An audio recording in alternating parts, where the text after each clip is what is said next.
तो आज है हमारा चैलेंज डे नंबर 24 जो कि 50 डेज़ का है फॉर UPPCSP 2025।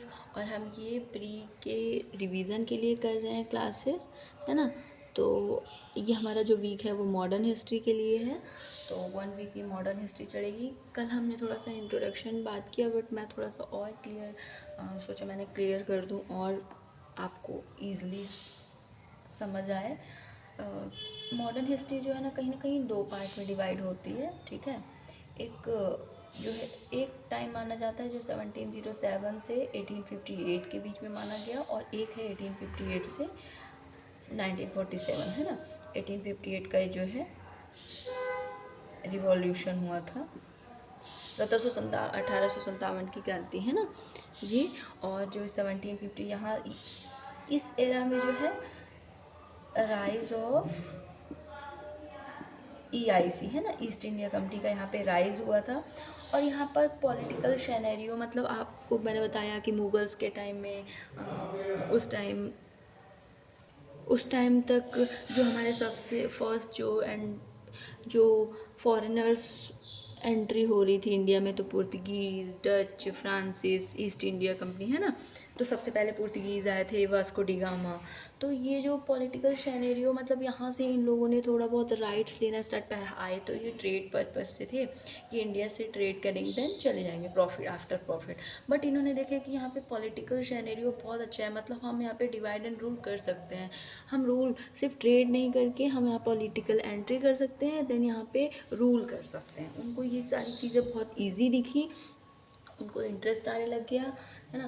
पहले तो 1707 टू 1757 1858 तक पॉलिटिकल, आई एम सॉरी जो भी ये एक्स्ट्रा नॉइज़ वगैरह आपको डिस्टर्ब कर रहा होगा। तो यहाँ से, है ना, यहाँ पे स्टार्ट हुआ, इन लोगों ने ट्रेड वगैरह करा, प्रॉफिट किया। पुर्तगीज़ ने स्टार्टिंग में ब्लैक पेपर का ट्रेड किया और उनको 60% एक्स्ट्रा प्रॉफिट हुआ। यहीं से सबको इंटरेस्ट आने लग गया। अभी मैं आपको मैप में भी दिखा दूँगी ना कि डच, फ्रांसिस और ईस्ट इंडिया कंपनी का इंडिया मैप में कहाँ पे है।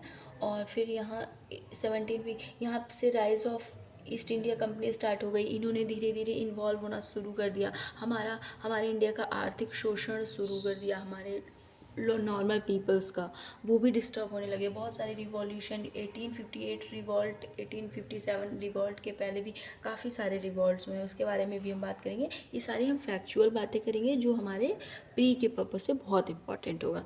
देन 1858 टू 1947, इस बीच में, क्योंकि यहाँ पे जो एकाधिकार था कॉलोनी ईस्ट इंडिया कंपनी का, वहाँ पे क्राउन ने अपने हैंड ओवर कर लिए थे चीज़ें, क्योंकि ये बहुत ज़्यादा मिसयूज़ करने लगे थे, है ना, क्राउन ने। क्योंकि अब उनका नाम ख़राब हो रहा था, तो उन्होंने सोचा हम एक्ट वगैरह पास करेंगे, थोड़ा सा इनको कुछ पार्टिसिपेशन देंगे, तो इंडियंस हैं वो खुश हो जाएंगे थोड़े से में। तो इन्होंने यहाँ से ये सारी चीज़ें स्टार्ट करी। लेकिन धीरे धीरे हमारी जो इंडिया फ्रीडम की जो डिमांड थी वो काफ़ी अच्छी होती गई, और हमने डिमांड करना स्टार्ट कर दिया। लोगों को पे ये इफ़ेक्ट पड़ा इकोनॉमिकली, फाइनेंशियली, है ना। फिर हमें यहाँ 1947 से फ्रीडम मिल गई। तो अब इस ड्यूरेशन में जितनी सारी चीज़ें हुई हैं हम उसकी बात करेंगे, ठीक है। और ये आपको फैक्चुअल मिलेगा प्री पर्पस से। जैसे मैंने आपको बताया था कि फर्स्ट टाइम जो इंडिया में एंट्री हुई थी वो पुर्तगालीज़ की हुई थी, है ना। और Vasco D gamma first entry उन्होंने कालीकट में की थी। कालीकट में वो आए थे, वास्को डी गामा, है ना। इन्होंने यहाँ से ब्लैक पेपर जो है वो ट्रेड किया और उसको लेके गए, और उनको मार्केट में उसका 60% एक्स्ट्रा प्रॉफिट हुआ, है ना। इसी चीज़ को देखते हुए इन्होंने ट्रेड में और ज़्यादा इंटरेस्ट लिया, और इनकी जो पुर्तगीज़ की फर्स्ट फैक्ट्री थी वो कोचीन में बनी, एंड सेकेंड कन्नौर में बनी सेकेंड फैक्ट्री। ये सारे फैक्चुअल है ना, ठीक है। इसको मतलब हमारे भारत में सबसे पहले पुर्तगीज़ ही आए थे, और आपको मैं बता दूं कि सबसे लास्ट में ना यही गए हैं भी हैं। 1961 में हमने फाइनली इनसे दमन एंड दीव और गोवा को बोला कि जाओ भाई अब हमारे कंट्री से। तो फाइनली फिर ये दमन एंड दीव और गोवा को 1961 में छोड़ के गए। मतलब फर्स्ट भी यही थी और लास्ट भी इन्होंने ही, लास्ट तक इन्होंने रूल करने की कोशिश करी, ठीक है। फर्स्ट फैक्ट्री इनकी थी दुर्ग निवार, इन्होंने फर्स्ट यहीं पे बनाया था अल्फांसो द अल्बुकर्क ने। सेकंड इनकी थी फैक्ट्री ये, ठीक है। अब हम डच की बता दें कि कौन इंडिया के मैप में वो कहाँ पे सिचुएटेड था, उसने कहाँ फैक्ट्री बनाई।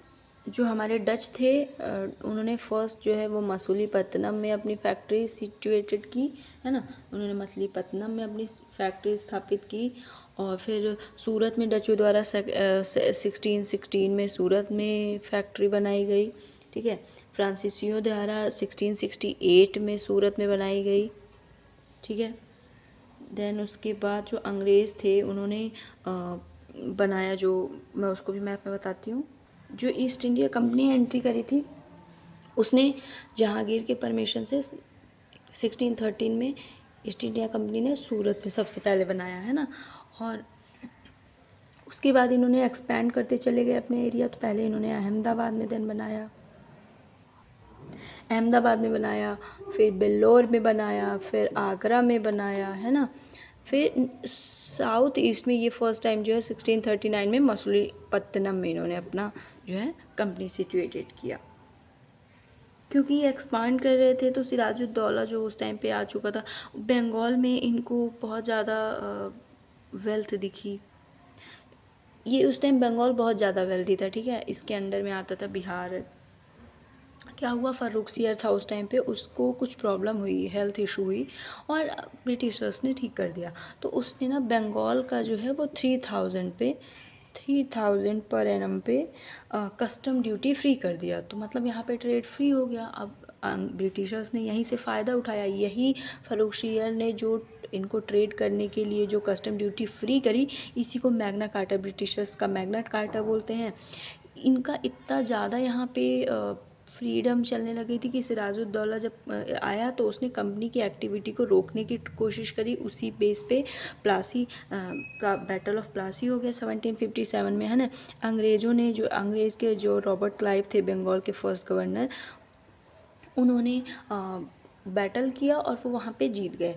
ये कहीं ना कहीं इंडिया के में स्टेबल होने का इनका मेन बेस बन चुका था। यहाँ से उन्होंने इंडियंस की ना आर्थिक शोषण, है ना, इकोनॉमिक कंडीशन ख़राब करने लग गए। उनके ट्रेड में उनके ट्रेड्स को दबाने लग गए और अपने ट्रेड्स, अपने प्रोडक्ट्स को बेचने लग गए। फिर यहाँ से उन्होंने हमारे इंडियंस कल्चर पे भी इंटरफेयर करना स्टार्ट कर दिया, है ना। कल्चर इंटरफेयर किया इन्होंने यहाँ से। मतलब अगर क्योंकि उनका एक टारगेट ये भी था कि वो क्रिश्चियनिटी को कितना ज़्यादा एक्सपांड करें, क्योंकि जितना ज़्यादा एक्सपांड करेंगे धर्म के आधार पे उतना ही ज़्यादा लोग कन्वर्ट होंगे, देन उनका जो फॉलोवर्स होगा वो और बढ़ेगा और उनका जो बिज़नेस है वो और ज़्यादा एक्सपांड होगा, है ना। यहीं से इन्हीं शोषण, यहीं से जो कल्चरल इंटरफेयर होने लगा, एक आर्थिक शोषण होने लगा, यहीं से बहुत सारे रिवॉल्ट भी हुए। 1764 का जो बक्सर है, 1764 का जो बक्सर वॉर है, यहाँ से वो पूरी तरीके से स्टेबल हो चुके थे इंडिया में, क्योंकि वो जान चुके थे कि इनकी वीकनेस है डिवाइड की। ये एक दूसरे के बहुत ज़्यादा सपोर्टर नहीं है इंडियंस, तो यहाँ पे रूल करना ईजी होगा। क्योंकि उस टाइम पे बंगाल में ही सबसे ज़्यादा वेल्थ थी, तो सबसे ज़्यादा शोषण यहीं हुआ। तो वहाँ के लोग थोड़ा अवेयर हुए। उन्होंने 1858 की रिवॉल्ट के पहले कुछ इम्पोर्टेंट जो रिवॉल्ट हुए थे उसमें था एक सन्यासी विद्रोह, संथाल विद्रोह, महाराष्ट्र में हुआ था रामोसी विद्रोह, है ना। ये जब हम रिवॉल्ट्स भी, जितने भी रिवॉल्ट्स इंडिया में हुए हैं, हम उनको भी एकदम डिटेल में पढ़ेंगे। अभी हम इनका पढ़ रहे हैं। अब ईस्ट इंडिया कंपनी का और एक्स्ट्रा जो बना है। अब जैसे ही ईस्ट इंडिया कंपनी को अपने को स्टेबल करने लगी थी, फ्रांसीसी भी इंडिया में एंटर कर चुके थे, है ना। अब क्योंकि इनका एक वॉर ना यूरोप में चल रहा था, तो फर्स्ट जो कर्नाटका वॉर हुआ उसका रीज़न जो था ऑस्ट्रिया में होने वाले प्रिंस इलेक्शन के लिए जो था, वही लड़ाई उनकी यहाँ पे भी दिखी। और फर्स्ट कर्नाटका वॉर हुआ 1746 में, East India Company versus France, है ना। सेकेंड जो हुआ वो कर्नाटका वॉर। अब यहाँ पे जो भी हुआ था, सेकंड कर्नाटका वॉर जो था वो 1749 to 54 में हुआ, कर्नाटक के नवाबी युद्ध में। मतलब कर्नाटक में नवाबी युद्ध का चुनाव हो रहा था, उसमें इन लोगों ने फिर एंट्री कर दी। एंड थर्ड है कर्नाटका वॉर 1756 to 63। उसी टाइम का फेमस है बैटल ऑफ वांडीवर्श वॉर, है ना, battle of Wandiwash. East India Company जैसे ही स्टेबल होने लगी थी कि सिराजुद्दौला जो कि उस टाइम पे था नवाब, उसी के टाइम में ब्लैक होल की जो घटना हो गई 1757 में, है ना, 56 में 1757 बैटल ऑफ प्लासी हुआ। क्यों हुआ? ईस्ट इंडियन कंपनी ने सोचा कि सिराजुद्दौला जो है हमारे अकॉर्डिंग वर्क करेगा, बट उसने नहीं किया, तो इन्होंने उसे टारगेट किया और East India Company versus Sirajuddaula का वॉर हुआ बैटल ऑफ प्लासी में। ये जीत गए इस वॉर को, बैटल को, और फिर ये यहाँ पे स्थापित हो गए। क्लाइव फर्स्ट टाइम, उस टाइम पे क्लाइव जो था गवर्नर था, उसने इलाहाबाद की ट्रीटी जो है शुजाउद्दौला से करी।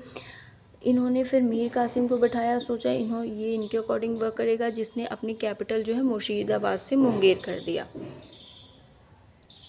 मुंगेर का पर्पस करने का था ताकि ईस्ट इंडिया कंपनी से थोड़ा सा मुंगेर बिहार में है ना, थोड़ा दूर भी हो, और यहाँ पे इसने मतलब ब्रिटिशर्स के अगेंस्ट में कुछ अपनी तोपें वगैरह, है ना, गन वगैरह इस्टेब्लिश करने लगा, ताकि अगर वक्त पड़े तो हम उनके अगेंस्ट में अटैक कर सकें।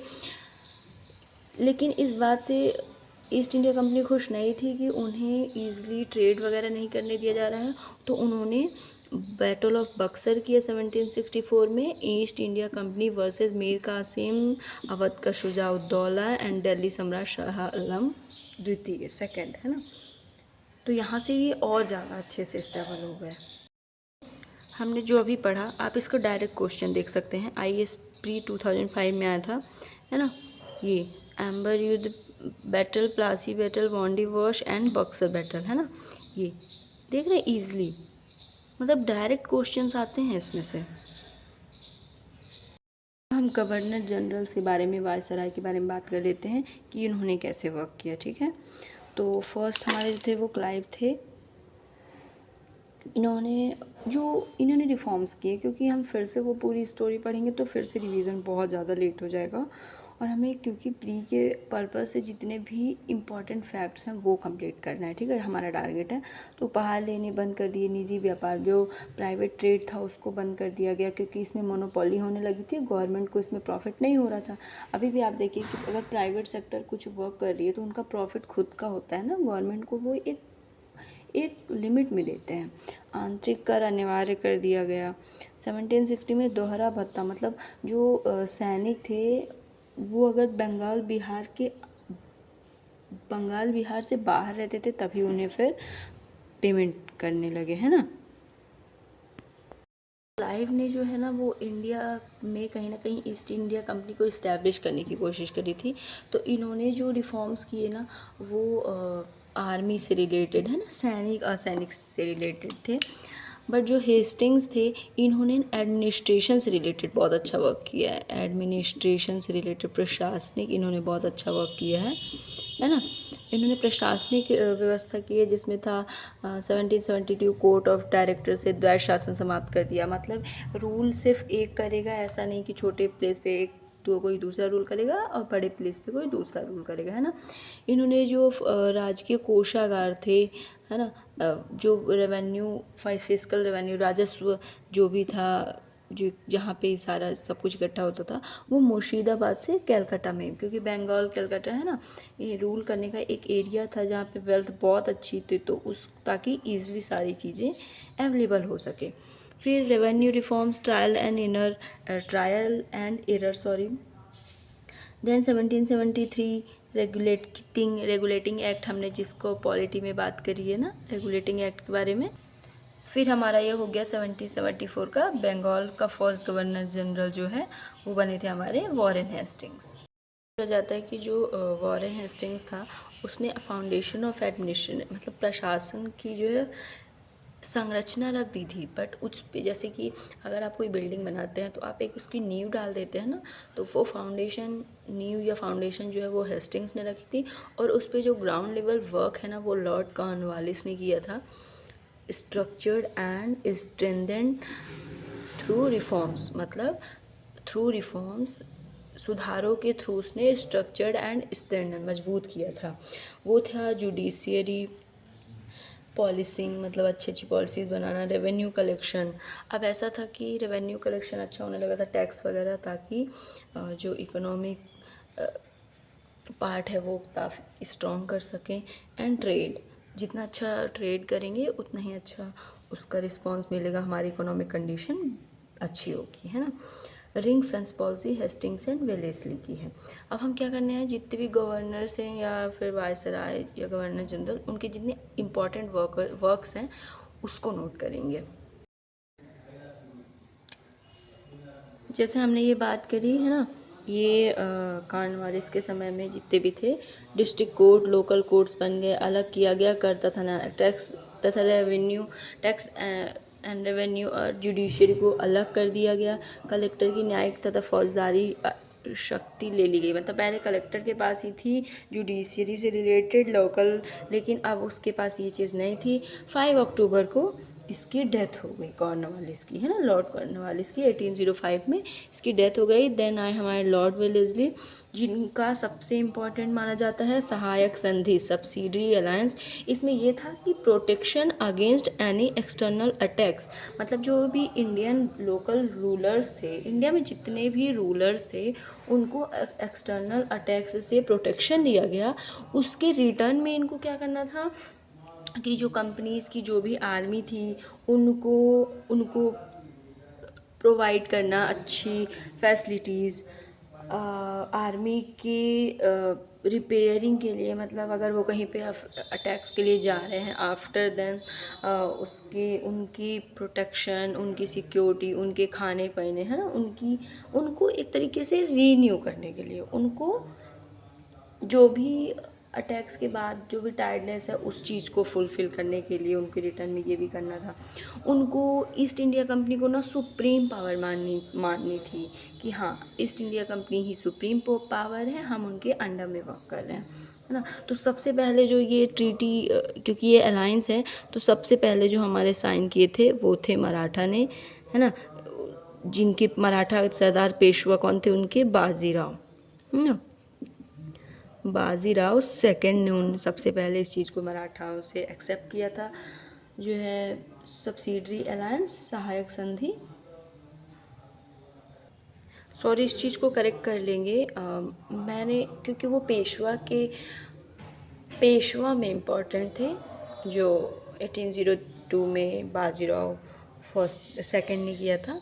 जो सब्सिडरी अलायंस थे सबसे पहले एक्सेप्ट किया था 1765 में अवध ने, देन हैदराबाद, मैसूर, तंजौर, अवध, है ना, एंड पेशवा 1802।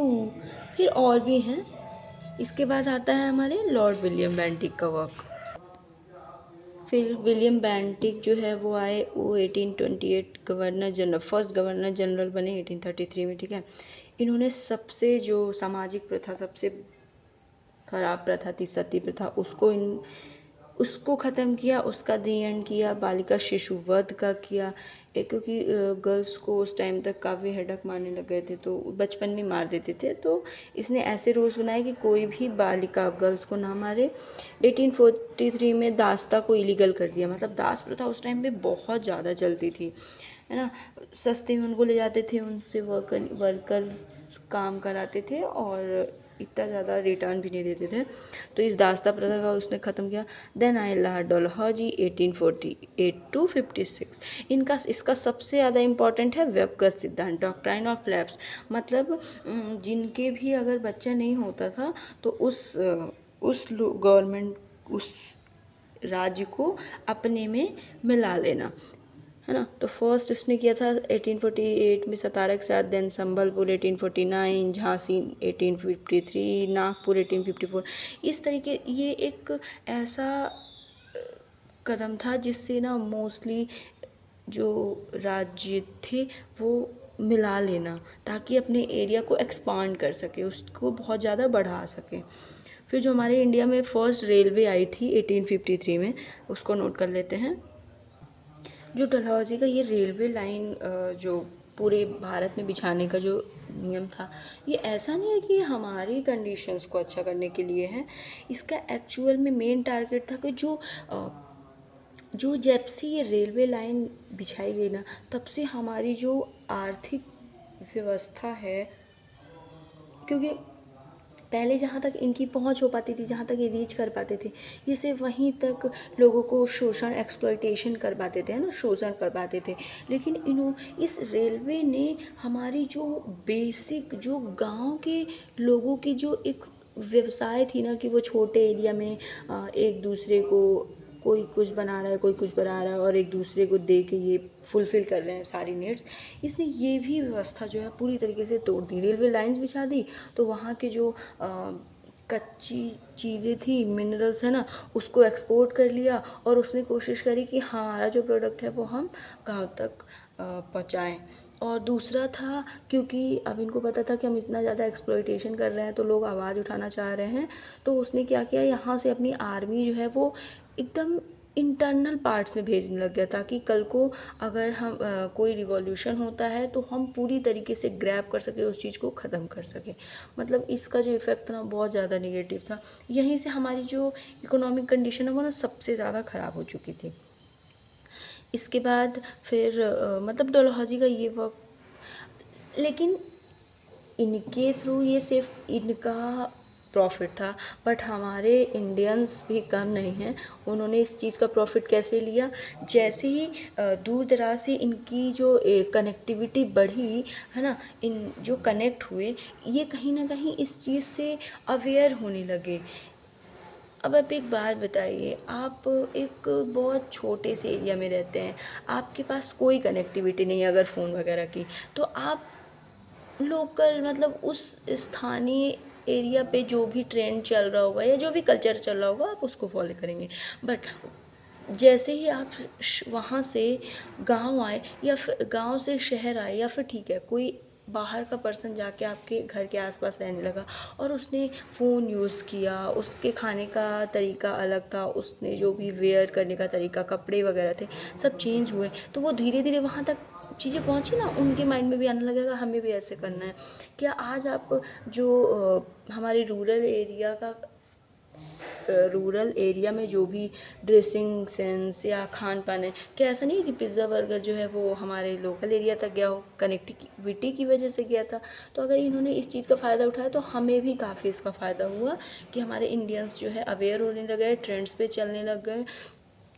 उनको, या अगर वो आर्मी उनके यहाँ स्टेबल होती थी तो वो आर्मी से रिलेटेड बहुत कुछ सीखने लग गए, है ना, क्योंकि उस टाइम पे काफ़ी ज़्यादा रिफॉर्म्स भी चल रहे थे। तो ईश्वर चंद विद्यासागर के बोलने पे जो लॉर्ड कैनिंग की हेल्प से विधवा पुनर्विवाह एक्ट हुआ, मतलब जिसमें विडो भी रीमैरिज कर सकती थी। 1856 से 1899 में पुणे में विधवा आश्रम इस्टेब्लिश किया गया, है ना।